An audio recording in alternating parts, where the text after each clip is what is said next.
And basically, I was informed last week that we needed somewhere between 8 and 15 more people to sign up, and that Matt Miller and a couple of them were going around and trying to go ahead and get the paperwork done without the money.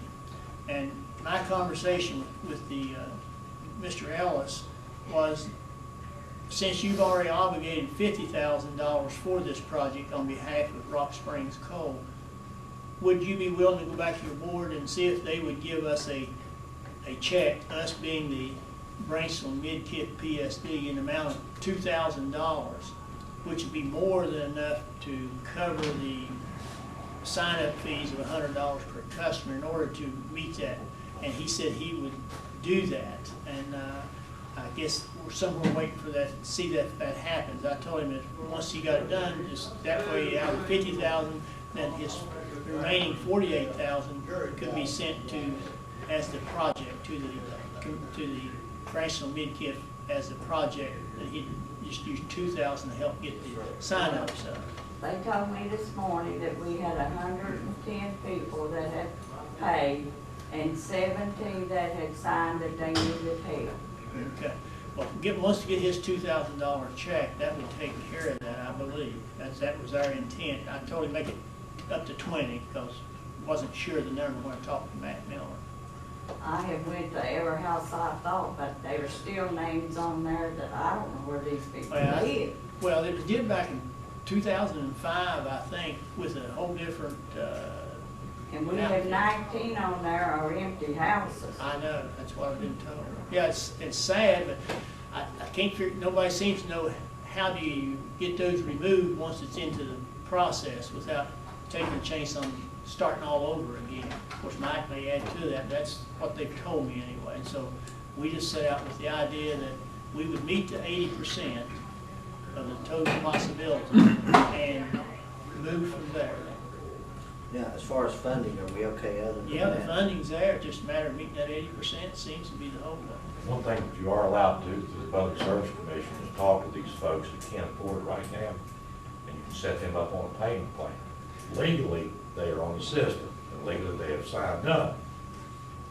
But They don't- tell me they can pay the monthly bill, but they can't come up with this $100. That's what I'm talking about, the deposit. They can take, And I think that's what Michelle then plans to do over there, is use the coal company's money, but set them up on a payback plan, because it's not really, I know the trade-off is worth the trade with getting everybody water, but it's, in some sense, it's not necessarily equal for somebody else to pay the tap fee. Everybody has a hard time meeting their budget, but in order to get water in the area, that was the only option I knew to do. We even asked, could we do it? Could the county commission loan the money up front? And they said, no, don't do that. So I talked to Michael Griffith on that. And but the coal company was maybe an angle to go. But still, you may be opening the door.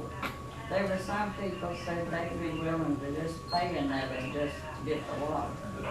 But that could happen. That could be fine too. Any way you get the You've 80%. got anonymous donations, they can help. I Yeah. mean, they can, help defer that, so.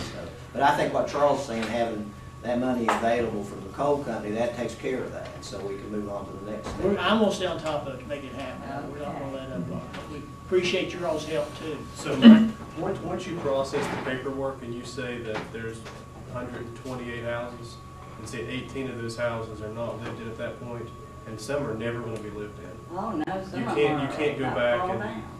So we have to stick with that we number. have a real problem. I won't mention any names, but the guy that did the project in '05 based his figures on a flyover and tax maps, and they're wrong. The flyover shows the house, doesn't show conditions.